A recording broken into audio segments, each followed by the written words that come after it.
How to make great Legion tray models with Blue Sky Plan. Step 1. Import the models into Model Master and align them following the instructions.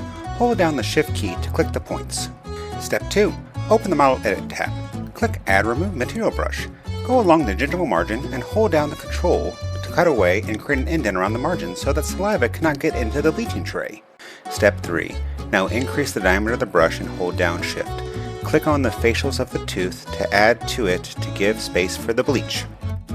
Now repeat steps 2 and 3 for the mandible.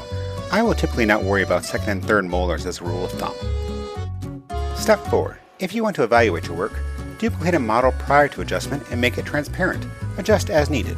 Step 5. Trim excess and unnecessary soft tissue and then use the Model Manipulation tab to make hollow models. This will cut down the amount of resin used in the final product. Step 6. Export the models out of Blue Sky Plan and import them into your printing program like Accurate's Alpha AI. If I print these vertically, they'll take about 100 minutes to do, which is fine by me, as I can do them over lunch and have them ready for tomorrow.